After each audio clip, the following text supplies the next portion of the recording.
Olá, seja bem-vindo e bem-vinda ao programa Intervalo de Aula, onde professoras e professores debatem educação.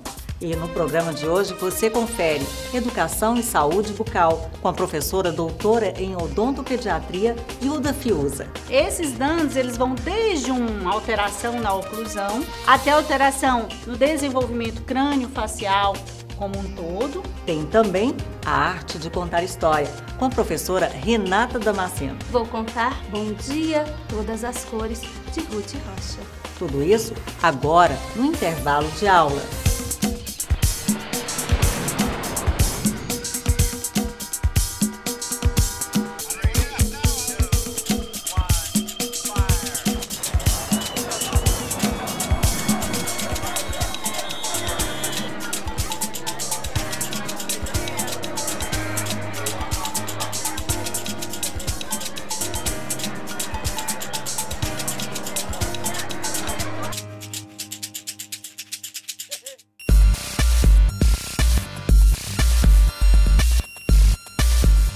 Olá a todos os internautas, sou o professor Dalmir Reis Júnior, professor em Publicidade e Propaganda das disciplinas Estágio Supervisionado e Gestão da Marca. Convido a todos os apaixonados por comunicação para que conheçam os nossos cursos. Faça a inscrição no nosso site, o endereço está aqui do lado. Aguardamos vocês!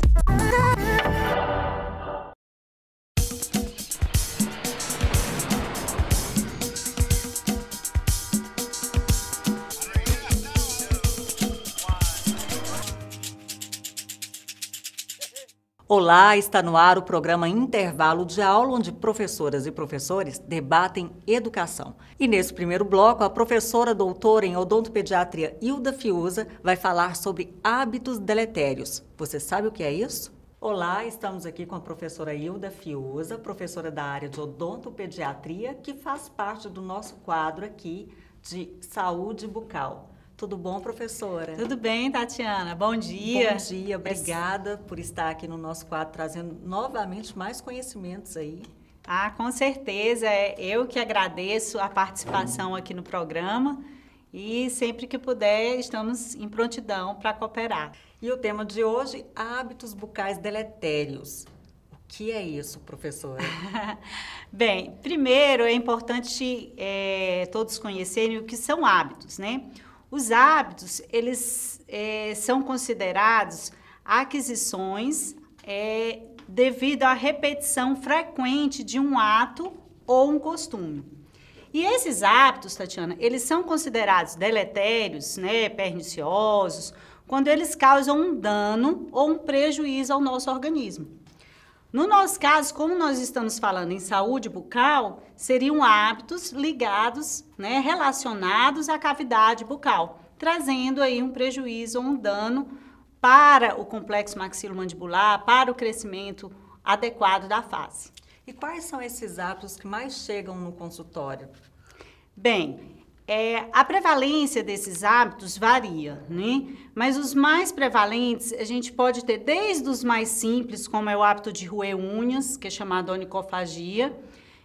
Temos aí, muito frequente em crianças, o hábito de succionar chupeta e dedo, né? Que é chamado de sucção digital, no caso do dedo. A interposição de língua, muitas vezes ou na fala ou quando a criança vai deglutir, também é muito comum. A respiração bucal é um hábito muito importante. E temos aí, por exemplo, o bruxismo, que é o ranger ou apertar dos dentes. Até hábitos de autoinjúria ou de automutilação, que causam um dano maior ao organismo. E como é que fica a persistência desses hábitos, né? Acaba causando prejuízos, né? E o que causa essa persistência? Muitas vezes a família até ajuda esses hábitos a se iniciarem, né, e a persistirem. Fala um pouco sobre isso. Bem, Tatiana, quando a gente analisa os hábitos bucais, a gente tem que ter em mente sempre 3 pontos, que é a frequência com que o hábito acontece, a intensidade que esse hábito acontece e também com relação ao tempo que se estabeleceu esse hábito. Vamos dar um exemplo, o hábito de sucção digital, né? Então, se a criança chupa o dedo né, durante meia hora, durante o dia, é diferente dessa criança que chupa 2, 3 horas. A intensidade, a força com que ela usa toda a musculatura peribucal, né, e que ela realmente, onde ela coloca essa força, por exemplo, até o local onde a criança apoia os dedos, se é no nariz, se apoia o dedo na arcada inferior, vai causar uma alteração diferente. E o tempo, né? Geralmente esses hábitos até os 3 anos, né? Os hábitos de sucção, por exemplo, dos 2 aos 3 anos de idade, quando eles são interrompidos, se ocorreu algum, digamos assim, alguma disfunção do sistema estomatognático, da fala, da forma, né? Das arcadas, da oclusão, elas são autocorrigidas. E se persistirem por mais tempo, geralmente os danos são maiores. Então, esses danos, eles vão desde uma alteração na oclusão, até alteração no desenvolvimento crânio-facial como um todo, e podendo aí levar a alterações que, se não forem resolvidas numa faixa etária precoce, né, que seria na criança ou no adolescente, chega a ter que ser corrigido cirurgicamente. Então, doutora Hilda, vamos falar então sobre os principais, né, hábitos deletérios que chegam aos consultórios e que geram consequências dependendo do jeito que ele for, né, persistindo, não é isso? Vamos falar dos principais, vamos começar pelo sucção de chupeta e o dedo, né? Tem neném que já nasce mamando dedo. Quando a gente fala de sucção, é importante nós dividirmos entre 2 grandes grupos. Um grupo que seria a sucção nutritiva, aquela que o bebê vai fazer para obter o alimento, né? Que pode ser tanto no seio materno quanto na mamadeira, e a sucção não nutritiva. Essa que seria a sucção de dedo e de chupeta. A sucção para obter alimento, né? Todos nós mamíferos nascemos sabendo succionar, porque faz parte do instinto primitivo para a sobrevivência, né? Inclusive, a sucção ela se desenvolve entre a 18ª e 24ª semana de vida intrauterina e ela amadurece por volta da 32ª semana. Então, na sucção do seio materno, o que acontece? A criança, além de receber o alimento, os lactentes têm o estímulo, né? Um estímulo tátil, um estímulo olfativo, um estímulo motor. Ele recebe calor humano, recebe carinho, tá? A sucção faz com que a criança ou o bebê relaxe, libere as tensões. É bastante importante. Então, digamos que para prevenir esses hábitos bucais deletérios, de sucção de dedo, de sucção de chupeta, o ideal é que a criança tenha a amamentação, né, no seio materno exclusiva até os 6 meses, que é o que recomenda a Organização Mundial de Saúde. Inclusive, tem trabalho publicado na literatura científica que aquelas crianças que mamam até os 6 meses exclusivamente no peito, são crianças que desenvolvem uma menor quantidade de hábitos bucais relacionados à sucção, hábitos deletérios relacionados à sucção. Outro hábito deletério é a respiração bucal. Ele é considerado hábito deletério? Com certeza. O hábito da respiração bucal é um dos hábitos assim, mais complexos, que maiores danos causam à parte de crescimento facial, inclusive influenciando na qualidade de vida da criança como um todo. Porque o que acontece, Tatiana, é o seguinte, o normal seria nós respirarmos, ou seja, inspirarmos o ar pelo nariz, né? E expirarmos pela boca. A gente observa, os pais observam e relatam pra gente, que a criança fica comumente de boca aberta, há essa abertura entre as arcadas, há uma protrusão de língua, essa língua ela fica hipotônica. Com isso, a musculatura peribucal também fica hipotônica, não desenvolvida, porque não ocorre o selamento labial. Há um menor crescimento dessa região de terço médio da face, né? A criança não respira adequadamente, ela não tem um sono adequado, então a mãe relata que essa criança tem um sono agitado, muitas vezes tem uma salivação excessiva, às vezes até baba no travesseiro. Algumas crianças têm olheiras, né? Então, como o sono não é adequado, também vai refletir no cotidiano e na vida dessa criança. Então, geralmente são crianças inquietas, são crianças com pouca concentração, crianças que vão ter um menor rendimento escolar, podem ter um menor rendimento escolar, né? Eu não estou dizendo que toda criança que respira pela boca vai ter todas essas características, mas algumas se encontram. Aquela criança que tem muitas características, a gente até classifica como a síndrome do respirador bucal, né?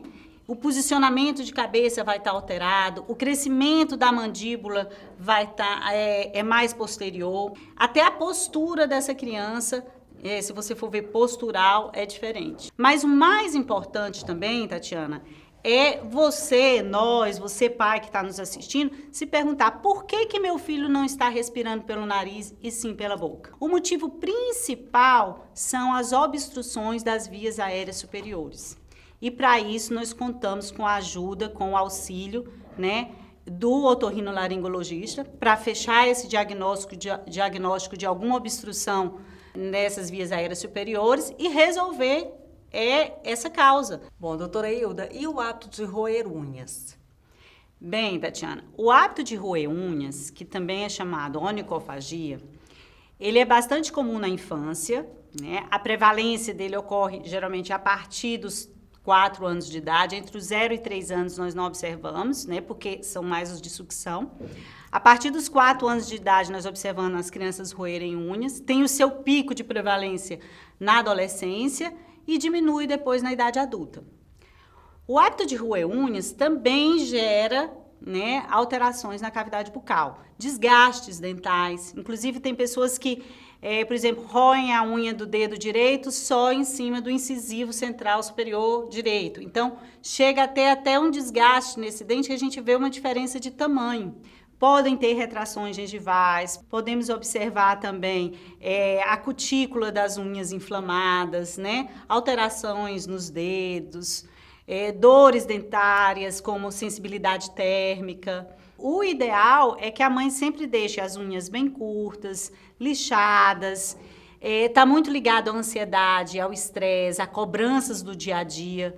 Então, é importante muitas vezes fazer um acompanhamento psicológico. Todos os hábitos, ele tem um cunho psicológico, um cunho de estresse envolvido. Então, é importante ter também esse acompanhamento do profissional da área de psicologia. É importante, quando a gente quer que a criança pare esse hábito, digamos assim, o de chupeta, por exemplo. A mãe não deixar a chupeta ao alcance da criança, né? Tem mãe que deixa 10 chupetas espalhadas na casa. Então, ter 1, 2 chupetas dentro de um recipiente plástico, guardar fora do alcance da criança. Só dá a chupeta quando a criança pedir. Aí, depois que você deu essa chupeta, a criança está chupando, já tenta entreter a criança em outra atividade que ela vai ter que usar a boca, porque aí ela precisa tirar a chupeta da boca. E quem chupa o dedo? O dedo é pior do que a chupeta, né? Por quê? Porque a chupeta é um objeto e é como a gente falou, a mãe vai para um shopping, esqueceu a chupeta. O dedo não tem como você esquecer, o dedo fica próximo. Então, o dedo, ele tem a consistência, né, do próprio ser humano, né, da pele, o calor. O dedo ele se encaixa melhor na região palatina, né, nessa região da maxila.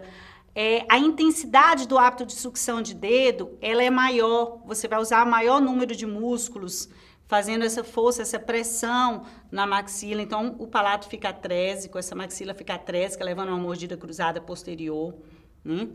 Então, as pesquisas mostram que o hábito de chupeta se consegue remover mais precocemente, por volta dos 3 anos, né? Já o hábito de dedo, você precisa tirar a criança desse hábito que seria inconsciente, passar por consciente.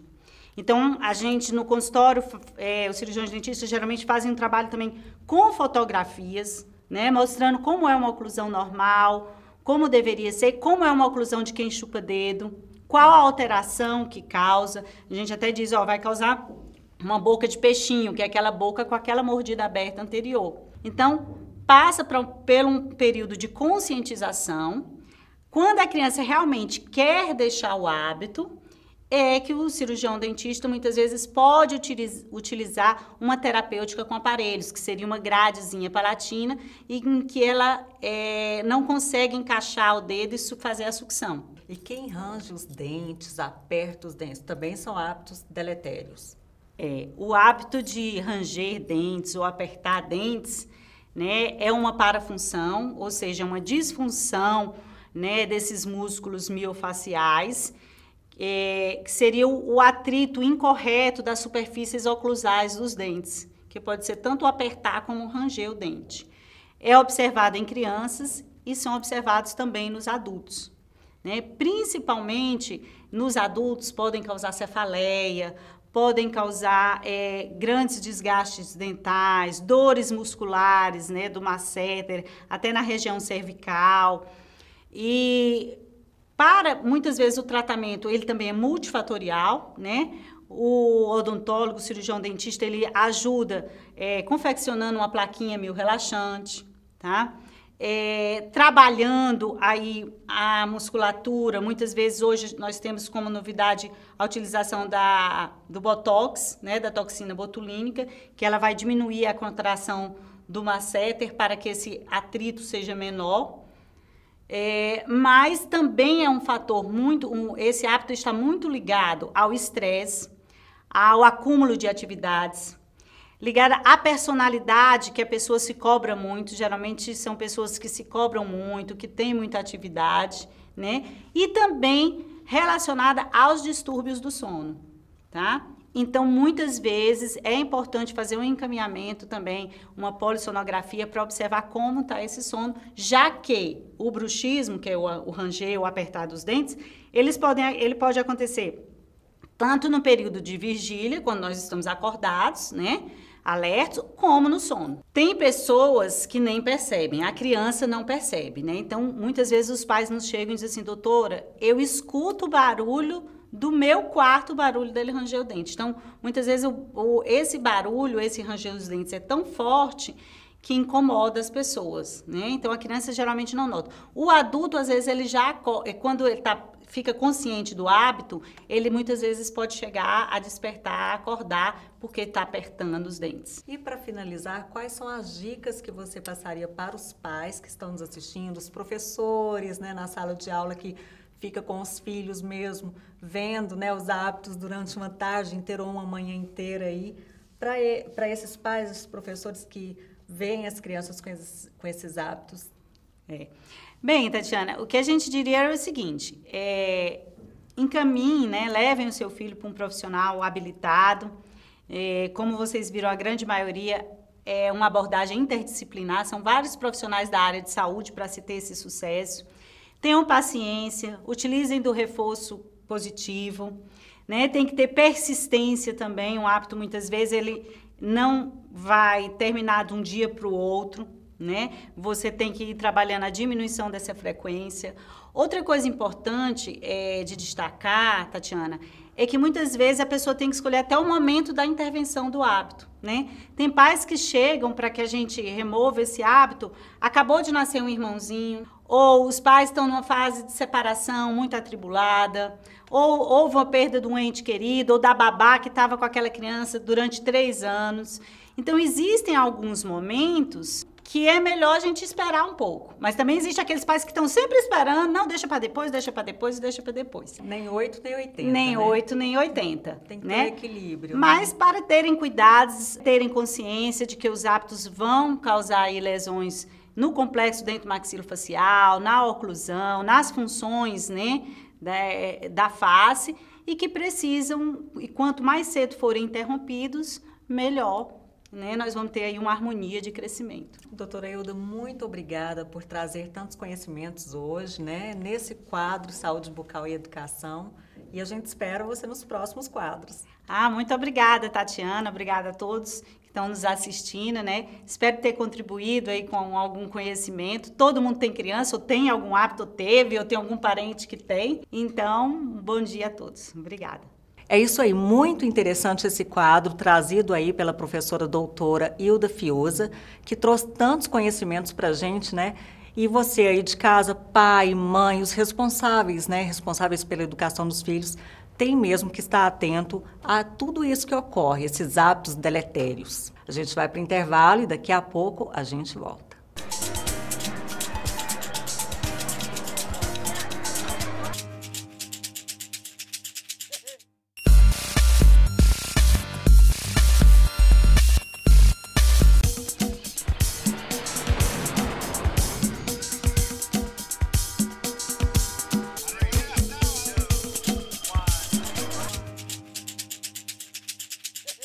Bom, e agora é hora de A Arte de Contar História. Quem traz a história? A professora Renata Damasceno. História do Camaleão. Olá, eu sou a professora Renata e vou contar Bom Dia, Todas as Cores, de Ruth Rocha.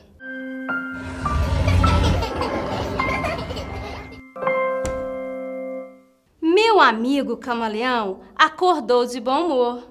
Bom dia, sol! Bom dia, flores! Bom dia a todas as cores! Lavou o rosto numa folha cheia de orvalho e mudou sua cor para a cor de rosa, que ele achava a mais bonita de todas. E saiu contente para o sol. Eu hoje estou de bem com a vida, quero ser bonzinho para todo mundo. Meu amigo camaleão estava feliz porque tinha chegado a primavera e o sol finalmente voltou a brilhar depois de um inverno longo e frio. Logo que saiu, nosso amigo camaleão encontrou com o professor Pernilongo. Professor Pernilongo toca violino na orquestra do Teatro Florestal. Bom dia, professor! Como vai o senhor? Mas que cor é esta, meu irmão? Esta cor não lhe vai bem. Veja só o azul do céu. Por que é que o amigo não fica azul também? E o nosso amigo camaleão, mais do que depressa, ficou azul, azulzinho, e se pôs pelo caminho, até que numa clareira, o camaleão encontrou o sabiá laranjeira. Muito bom dia a você, meu amigo camaleão. Mas que cor é essa agora? O amigo está azul por quê? E o sabiá laranjeira explicou que a cor mais bonita do mundo era a cor alaranjada, cor de laranja dourada. E o camaleão, mais do que depressa, bonzinho como ele era, ficou logo alaranjado, cor de laranja dourada. E cantando alegremente, lá se foi todo contente. Lá, lá, lá, lá, lá, lá, lá, lá, lá, lá. Lá, lá, lá, lá, lá, lá, lá, lá. Até que na pracinha da igrejinha encontrou o Senhor Louva-a-Deus, mas a família inteirinha saindo da capelinha. E o Senhor Louva-a-Deus era um senhor muito sério, que não gostava de gracinhas. Mas camaleão, que cor mais escandalosa! Parece até fantasia para baile de carnaval. Veja o verde das folhas, olha o verde das campinas. Por que é que você não faz, meu amigo, o que a natureza ensina? E o nosso amigo camaleão, mais uma vez, mudou de cor. E ficou verdinho, verdinho, e se pôs pelo caminho. Agora, vocês já sabem como era o nosso amigo camaleão. Bastava que alguém falasse e não sabia dizer não. Ficava de toda cor.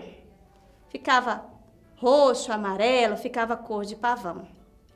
Por isso, naquele dia, sempre que encontrava um amigo, e que o amigo não gostava da cor que ele estava, ele mudava de tom. Mudou do rosa para o azul, do azul para o laranja, do laranja para o verde, do verde para o vermelho, do vermelho para o preto, preto para o branco, do branco para o roxo, do roxo para o amarelo e até para a cor de vinho. Por isso, naquela tarde, quando o sol se pôs no horizonte, nosso amigo camaleão já estava cansado do longo caminho e mais cansado ainda de tanto mudar de cor. O camaleão entrou para sua casinha, deitou em sua caminha e se pôs a pensar: por mais que a gente se esforce, não se pode agradar a todos. Há quem goste de maçã, outros preferem marmelo. Tem quem goste de farofa, outros preferem farelo. Uns gostam de sapato, outros usam chinelo. E se não fosse todos os gostos, o que seria do amarelo? Por isso, no outro dia, o nosso amigo camaleão acordou de bom humor. Bom dia, sol! Bom dia, flores! Bom dia a todas as cores! Lavou o rosto numa folha cheia de orvalho e mudou sua cor para cor de rosa, que ele achava a mais bonita de todas. Logo que saiu, nosso amigo camaleão encontrou com o Sapo Cururu. Sapo Cururu era cantor de sucesso na rádio da floresta. Muito bom dia, meu caro sapo. Que dia lindo, não? Mas camaleão, que cor mais atrasada, tão antiga e desbotada.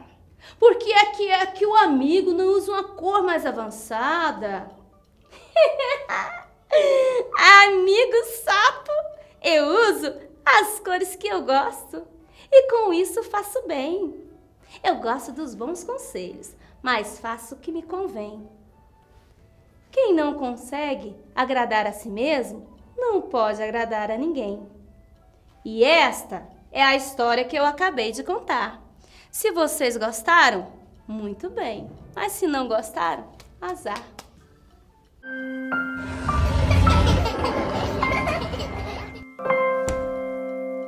Essa história super colorida traz aí no fundo, uma grande mensagem. A gente sempre em busca de nós mesmos, tentando nos encontrar, e aí a história desse camaleão que acaba encontrando a própria cor. E domingo que vem a gente se vê. Continuamos o nosso debate no jornalaraguaiaonline.com.br. Até mais!